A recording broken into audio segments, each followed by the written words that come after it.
کو ہم نے اس دور کے اندر پاکستان کا جو گروتھ ریٹ تھی، اور میں یہ چاہتا ہوں آپ سارے جو میں یہ چیزیں میں آپ کو کہہ رہا ہوں اپنے موبائل فون سے چیک کر سکتے ہیں کہ میں سچ بول رہا ہوں یا جھوٹ بول رہا ہوں۔ اب تو جھوٹ بولنا بڑا مشکل ہے، موبائل فون ہے، آپ گوگل کریں آپ کے پاس 2 منٹ کے اندر سب کچھ آ جاتا ہے۔ تو یہ 17 سال کے بعد پاکستان کی جو دولت میں اضافہ ہوا تھا وہ 5.7% تھا ہمارے تیسرے سال کورونا کے باوجود، اور 6% تھا ہمارے چوتھے سال۔ اب یہ بھی میں آپ کو آج بتا دوں کہ یہ صرف 3 دور میں یہ اس طرح کی پاکستان کی دولت میں اضافہ ہوا، گروتھ ریٹ ہوئی۔ ایوب خان کے دور میں، جنرل ضیاء کے دور میں اور جنرل مشرف کے دور میں۔ لیکن وہ کیوں ہوا؟ کیونکہ ہم تینوں دفعہ ہم امریکہ کی مدد کر رہے تھے۔ ایک دفعہ ہم افغان جہاد میں شامل تھے جنرل ضیاء کے زمانے میں، پھر وار آن ٹیرر میں شامل تھے جنرل مشرف کے دور میں، ایوب خان کے دور میں ہم کس میں شامل تھے؟ سیٹوں اور سینٹوں میں ان کے ساتھ ملے ہوئے تھے جبکہ کولڈ وار ہو رہی تھی۔ امریکن ڈالر آ رہے تھے پاکستان میں، تب ان کی یہ گروتھ ریٹ ہوئی تھی۔ ہم، اور مجھے فخر ہے اس چیز کا کہ اس کے باوجود کہ ہمارے پاس کوئی امریکن ڈالرز نہیں آ رہے تھے، ہم نے اپنی اکانومی کو اٹھایا، اور یہ جو 17 سال کے بعد بہترین ہماری اکانومی اٹھ رہی تھی۔ تو میرا آج سوال یہ ہے، کون ذمہ دار تھا اس رجیم چینج کا؟ آپ سارے میری آج بات غور سے سنیں۔ جب آپ کی معیشت بڑھ رہی تھی، کیا وجہ تھی کہ اس گورنمنٹ کو گرا کے اور ان چوروں کے ٹولوں کے اوپر بٹھایا گیا؟ کون اس کا ذمہ دار تھا؟ کون جواب دے گا کہ آج وہ اکانومی جو ہماری اوپر جا رہی تھی اس کی جگہ آج پاکستان کے وہ حالات ہیں جو باہر کی دنیا کہہ رہی ہے؟ بھولیں جو پاکستان کے اندر لوگ کیا کہہ رہے ہیں۔ جو باہر کی دنیا وہ کہہ رہی ہے کہ پاکستان کو اگر قرضے دیں گے تو وہ قرضے واپس کرنے کا جو ڈیفالٹ ریٹ ہے وہ 100% ہے۔ جب ہم تھے اقتدار میں تو 5% تھا، تو آج 100% کا مطلب کہ اگر آپ پاکستان کو قرضہ دیں گے تو 100% چانس ہے کہ پاکستان قرضہ واپس نہیں کر سکتا۔ اس کا مطلب کہ باہر سے نہ کوئی انویسٹمنٹ پاکستان میں آئے گی۔ ابھی 1 سال کے اندر، چند مہینوں بلکہ 10 مہینوں کے اندر آدھی ہو گئی ہے باہر سے انویسٹمنٹ، پچھلے سال اور اب کے مقابلے میں آدھی ہو گئی ہے۔ تو باہر سے انویسٹمنٹ بند ہوگی، اس کا مطلب باہر سے ڈالرز آنے بند ہو گئے انویسٹمنٹ میں۔ ریمیٹنسز جو بیرون ملک پاکستانیوں کی ہم نے مدد کی تھی، انہوں نے ہمارے میں اعتماد شو کیا تھا، ہم نے ان کو انسینٹیوز دیے تھے۔ پاکستان کی تاریخ کی سب سے زیادہ بیرون ملک پاکستانیاں ڈالرز بھیج رہے تھے۔ اور پھر ایکسپورٹس جو یہ نون لیگ کے دور میں 5 سال بڑھی نہیں، مجھے فخر ہے کہ ہم نے ریکارڈ ایکسپورٹس $33 ارب کی پاکستان میں ایکسپورٹس بڑھائی۔ اور پھر ہم نے ٹیکس کلیکشن، جو میں ابھی کہہ رہا ہوں کہ آمدنی ہوگی تو لوگوں پہ پیسہ خرچ کیا جائے گا۔ تمہاری 6,100 ارب روپے کی ہمارے زمانے میں ٹیکس کلیکشن تھی، آج یہ سب کچھ نیچے جا رہا ہے۔ انڈسٹری بند ہو رہی ہے، بے روزگاری بڑھ رہی ہے۔ ہمارے زمانے میں، اور زمانے کی بات کر رہا ہوں 7-8 مہینے پہلے، فیصلہ آباد کے اندر ٹیکسٹائل کا مزدور نہیں ملتا تھا، باہر سے لانا پڑتے تھے۔ ریکارڈ ٹیکسٹائل انڈسٹری کی سیل تھی۔ تو آج بے روزگاری بڑھ رہی ہے، 50 سال کے بعد سب سے زیادہ مہنگائی ہے۔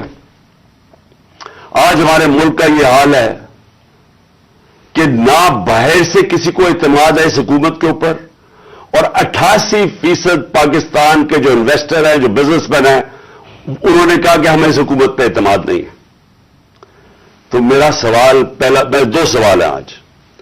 پہلا تو سوال یہ ہے کہ جب باہر سے پیسہ ہی نہیں آ رہا اور ہم نے اپنے قرضے کی قسطیں واپس کرنی ہے ڈالرز میں، ہم نے جو بجلی کے کانٹریکٹ سائن کیے ہوئے ہیں وہ ڈالرز میں کیے ہوئے ہیں، جو کیپیسٹی پیمنٹ ہے, چاہے بجلی استعمال کریں یا نہ کریں, یہ جو پچھلی حکومت نے سائن کیا ہے وہ ڈالرز میں کیے ہوئے ہیں, ڈالرز میں پیسے دینے ہیں.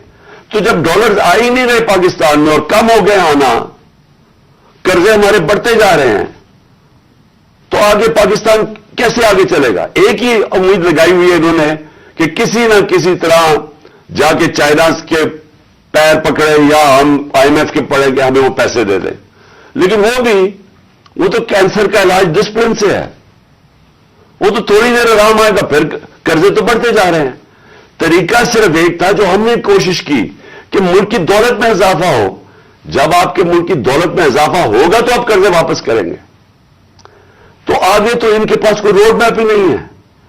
ہم اگر یہ بڑا اچھا انہوں نے ہماری معیشت کو سنبھالا ہوتا تو ہم آرام سے ان کے ساتھ کہتے چلے ٹھیک ہے اپنا ٹائم پورا کر لیں. لیکن ملک تو نیچے جا رہا ہے, ہر چیز نیچے جا رہی ہے ملک میں, اور مجھے خوف ہے کہ یہ ڈیفالٹ کی طرف جا رہا ہے. یعنی ابھی بھی ہم ہماری ایلسیز پیمنٹ نہیں کر رہے ہیں, ابھی بھی ہم پیسے جو باہر کے ہمارے جو اپنے لائبلٹیز ہیں ابھی تک ہم اب وہ بھی پیسے نہیں دے رہے. تو سوال یہ ہے کہ ان کے پاس کیا روڈ میپ ہے؟ کوئی روڈ میپ نہیں ہے. یہ صرف ایک چیز یہ چاہتے ہیں کہ کسی نہ کسی طرح الیکشن کو ڈیلے کریں. اس لیے نہیں کہ انہوں نے معیشت کو اٹھا دینا ہے, یہ اس لیے ڈیلے کرنا چاہتے ہیں کہ یہ خوف زدہ ہیں الیکشن سے. ان کو ڈر لگا ہوا ہے کہ جب بھی الیکشن ہوں گے انہوں نے ہار جانا ہے, تو اپنے آپ کو بچانے کے لیے یہ ملک کو تباہ کر رہے ہیں. کیونکہ انہوں نے الیکشن میں ہار جانا ہے اس لیے یہ الیکشن نہیں کر رہے, اور یہ الیکشن ڈیلے کریں گے. اور میں یہ سمجھتا ہوں کہ یہ اکتوبر میں بھی نہیں الیکشن کروائیں گے.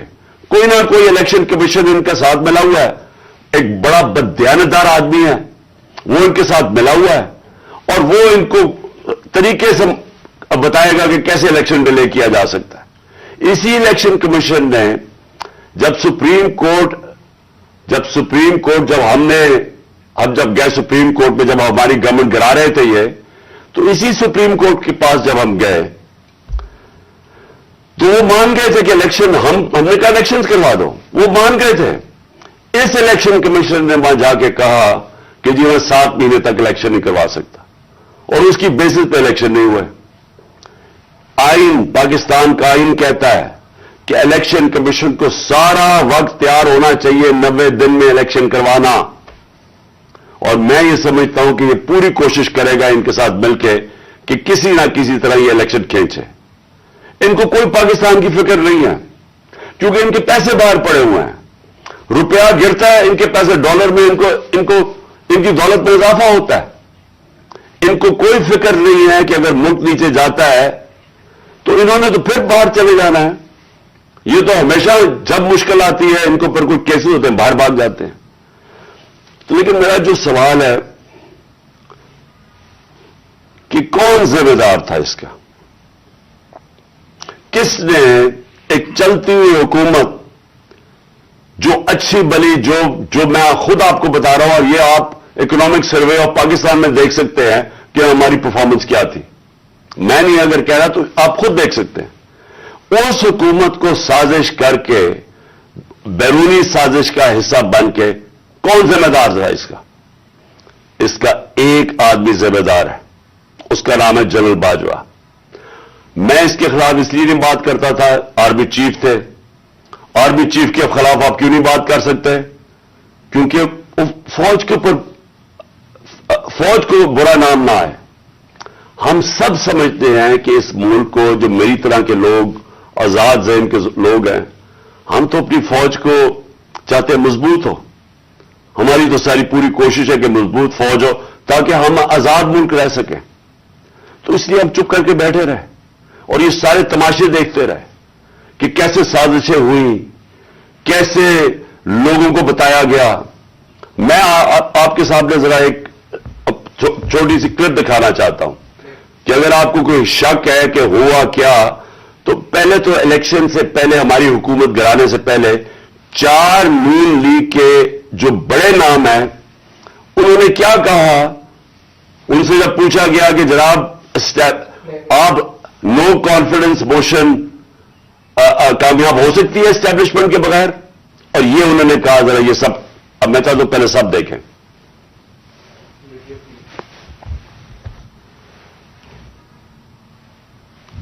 اور ہم چاہتے ہیں کہ اگلی حکومت کا فیصلہ پاکستان کی عوام سے.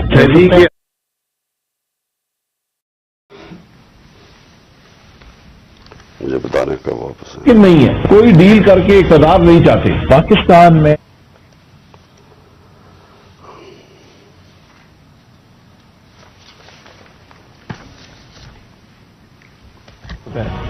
جب بھی عدم اعتماد کے ہوتے ہیں تو یقیناً ڈیل کا نتیجہ. اسٹیبلشمنٹ کے بغیر عدم اعتماد کی تحریک کو کامیاب نہیں کیا جا سکتا، کیونکہ اسٹیبلشمنٹ بھی ایک تیسری قوت کے طور پہ یا چوتھی قوت کے طور پہ پارلیمنٹ میں یعنی بکن.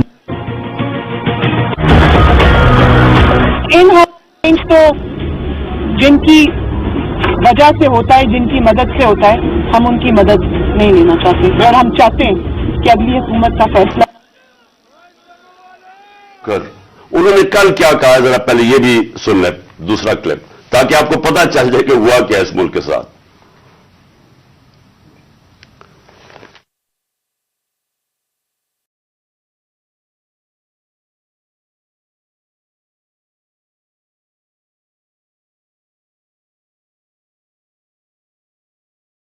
آپ کو بھی پتا ہے، مجھے بھی پتا ہے کہ باپ کی حمایت وہ کسی بھی اگر طرف ٹلٹ کرتے ہیں وہ اپنے سیاسی فیصلے کرنے میں آزاد ہے. کیا ایم کیو ایم اس کی حمایت ہمیں مل سکتی تھی؟ ارینجمنٹ میں سارا ہوا یہ پولیٹیکل پارٹی سے خود مینج کیا آپ کے خیال میں؟ بہت زیادہ خود مینج کیا، بہت زیادہ خود بھی مینج کیا، لیکن تھوڑا سا گڑ کے اندر میٹھے کے اندر تھوڑی سی اور شامل ہو گیا پھر کیا. پھر اس کے بعد جو سیاسی مخالفین کے اوپر تشدد آج کل کے دور میں جو ہو رہا ہے اس میں ہم ماؤتھ پیس بنے ہوئے ہیں.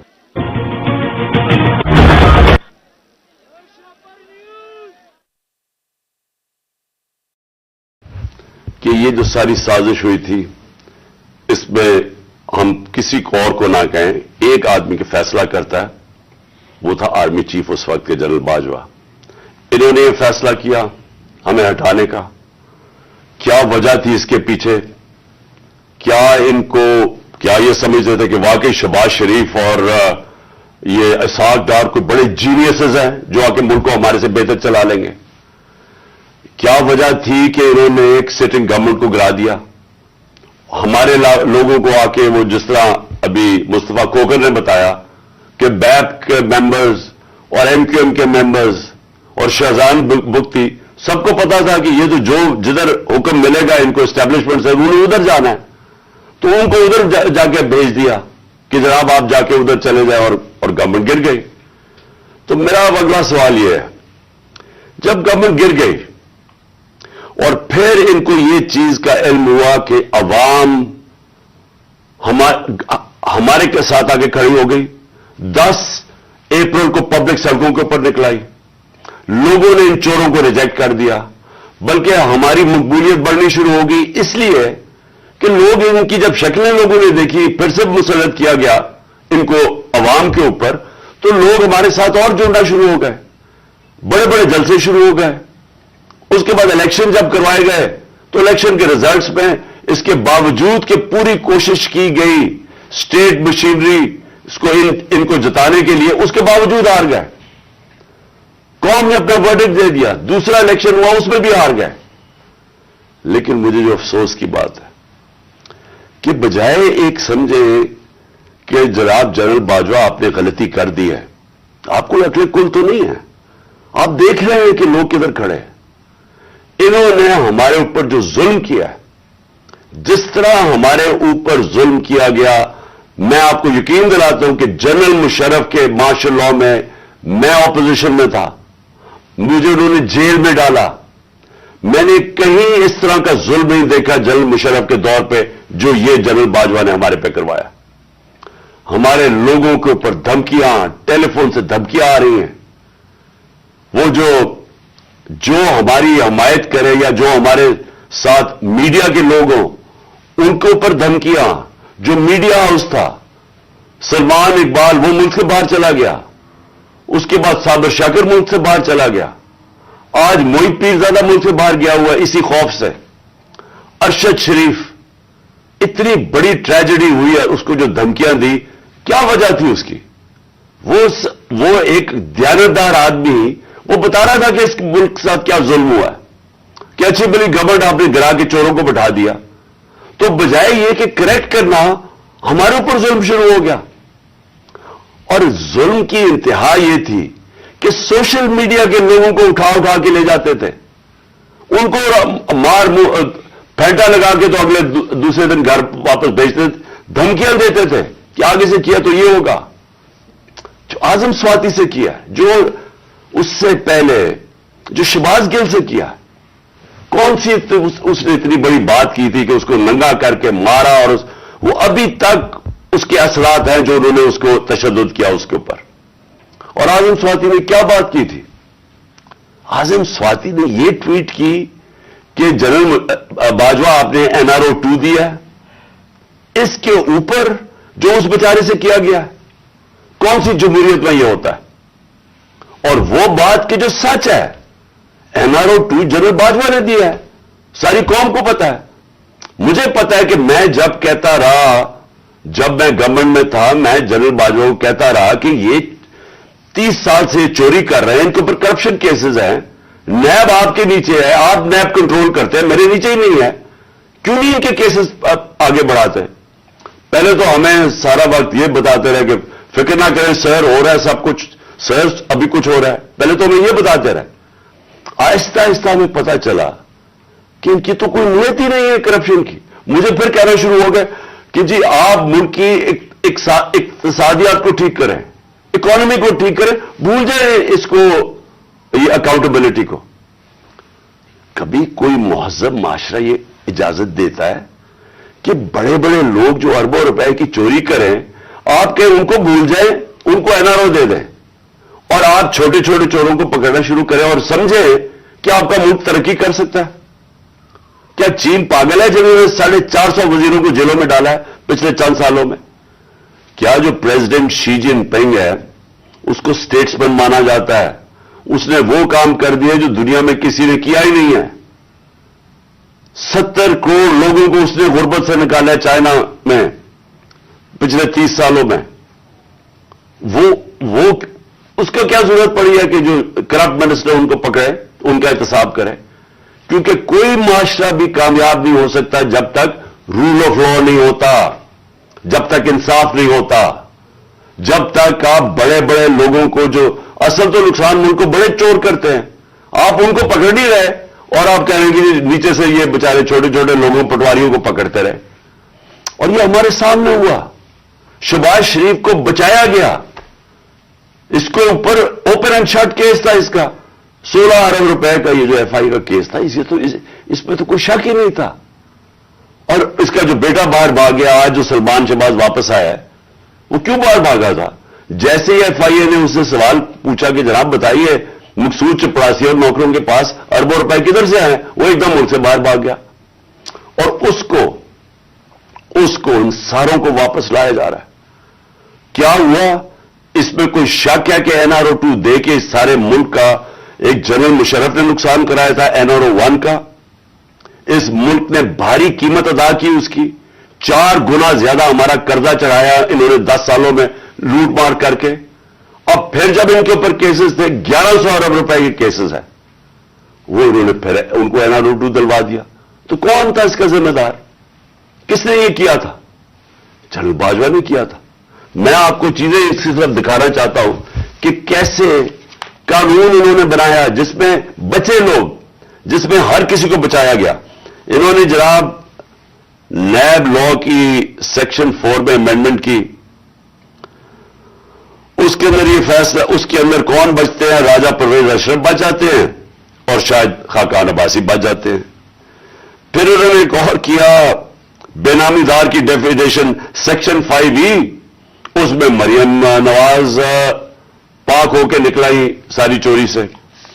پھر انہوں نے سیکشن 9 جس کے اندر شہباز شریف بچ جاتے ہیں، اور جس کے اندر کہ اگر آپ کسی اور کے نام پہ، یعنی اگر آپ میں پرائم منسٹر ہوں، میں اپنے خاندان کے نام پہ چیزیں لوں تو اس کا مطلب کہ آپ جواب دہی نہیں ہیں. تو جو ٹی کے سارے کیسز تھے شہباز شریف کے وہ اس سے پاک ہو گیا.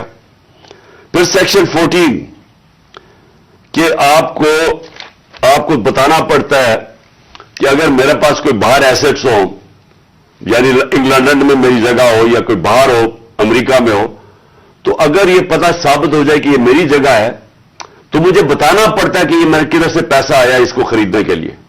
وہ انہوں نے صاف کر دیا. اب نیب بتائے گی کہ ان کے پاس پیسہ کدھر سے آیا. یعنی ہر دنیا کے اندر اگر میں پبلک آفس ہولڈر ہوں, یہ میری ذمہ داری ہے بتانے کے لیے کہ اگر میرا کوئی بڑا محل میں نے خریدا ہوا ہے مجھے بتانا پڑتا ہے پیسہ کدھر سے آیا. انہوں نے وہ قانون ہی ختم کر دیا. چن کے آصف زرداری بھی اس میں صاف ہو گیا. چن کے وہ لوگ جو 30 سال سے اس ملک کو لوٹ رہے تھے ان ساروں کو انہوں نے پاک اور صاف کر دیا. یہ اصل وجہ ہے مایوسی کی آج پاکستان میں. لوگ جنہوں نے یہ تماشا دیکھ رہے ہیں کہ ایک طرف قوم مر رہی ہے اس مہنگائی کے اندر اور فیکٹریاں بند ہو رہی ہیں, بے روزگاری کی قرضے چڑھتے جا رہے ہیں, ایک طرف یہ ہے اور دوسری طرف یہ اربوں روپے کی ان کی کرپشن معاف ہو رہی ہے. اور یہ بہت بڑی وجہ ہے آج مایوسی کی. اور میں نے یہ جو ہمارے پر ظلم ہوا میں صرف اس کے اوپر آنا چاہتا ہوں کہ مجھے ایک جگہ بتایا گیا جنرل باجوہ نے کہ جی آپ کے لوگوں کے اوپر ہمارے پاس تو فائلیں ہیں ان کی کرپشن کی, ان کے اوپر فلمیں بنی ہوئی ہیں, ان کی ویڈیوز بنی ہوئی ہیں. اب میں نے ان سے بھی کہا کہ کیا یہ ہماری ایجنسیز کا کام ہے کہ ہم ویڈیوز بنائیں اور گندی ویڈیوز بنائیں یا کسی کے اوپر کوئی اس کے اوپر فائلیں بنائیں؟ کیا یہ کام رہ گیا ہے؟ کیا یہ قوم اپنا پیٹ کاٹ کے اپنی ایجنسیز کو پالتی ہے, اپنی سیکیورٹی کے لیے پالتی ہے؟ وہ تو ملک کی سیکیورٹی کے لیے پالتی ہے. کیا یہ ان کا کام ہے آ کے بتائیں کہ جناب اس کے اوپر یہ فائل ہے تو ہم نے اس کی فلانی فائل بنائی ہوئی ہے اور ہم نے اس کے کوئی ویڈیو بنائی ہوئی ہے؟ یہ کدھر ہوتا ہے؟ یہ اپنے لوگ. اچھا, اور میں کوئی ملک کا دشمن ہوں؟ 50 سال سے قوم مجھے جانتی ہے. سارے پاکستان کے ایوارڈز میں نے جیتے ہوئے ہیں, سول ایوارڈ سب جیتے ہوئے ہیں. میں سب سے بڑا پاکستان کا وہ ہوں, یعنی جو جسے کہے کہ جو خیراتی کام کرتا ہے. کسی نے پاکستان میں اتنے پیسے نہیں اکٹھے کیے جو میں نے کیے. میرے اوپر ہر قسم کا گن. یہ سوچیں کہ میرا پرائم منسٹر, جب میں پرائم منسٹر تھا, میرے گھر کا فون ٹیپ کیا ہوا تھا اور وہ ٹیپ ہی نہیں کیا, اس کے بعد وہ لیکس کرتے ہیں. یہ پرائم منسٹر کے گھر, کوئی یہ نہیں پوچھ رہا کہ اتنا یہ آفیشل سیکرٹ ایکٹس کی وائلیشن ہے. پرائم منسٹر کے پرائیویٹ نمبر کو ٹیپ کریں اور اس کو جا کے آپ پبلک کر دیں. یہ کہاں ہوتا ہے؟ اگر میں اپنے پرنسپل سیکرٹری, میں اپنے پرنسپل سیکرٹری سے بات کر رہا ہوں, وہ انہوں نے ٹیپ چلا دی, وہ کون کر رہا تھا؟ تو میں پھر سے ہی پوچھتا ہوں, ہم کوئی ملک کے دشمن ہیں کیا؟ میں کوئی پیسے لوٹ کے میرے باہر پڑے ہوئے ہیں کیا؟ میں کوئی ملک سے غداری کر رہا ہوں؟ لیکن جو ہمارے سے کیا گیا ہے اور اعظم سواتی سے جو کیا گیا, اس کی بیوی کو ویڈیو بھیج دی. یعنی اس لیول پہ نیچے گرنا تھا کہ اس کے گھر ویڈیو بھیج دی اس کی, اور یہ کہا کہ جناب, اور ڈرایا گیا کہ تمہاری فیملی سیف نہیں ہے. اور قصور اس کا یہ کہ وہ کہہ رہا ہے کہ NRO2 جنرل باجوہ نے دیا ہے. ساری بچہ قوم جانتی ہے کہ NRO2 جنرل باجوہ نے دیا ہے, NRO1 مشرف نے دیا ہے, سب کو پتا ہے. اس کے اوپر اتنی سزا, ایک سینیٹر کو, اس کو اٹھا کے, ہارٹ کا پیشنٹ ہے اعظم سواتی, اس کو کبھی وہاں بھیج رہے ہیں, کوئٹہ بھیج رہے ہیں, اس ٹھنڈ میں سندھ بھیج رہے ہیں پرائیویٹ جہاز میں. کون سا جرم کیا اس نے اور کیوں؟ اگر آپ نے نہیں دیا NRO2 تو جا کے پبلک کو بتائیں نہیں دیا آپ نے.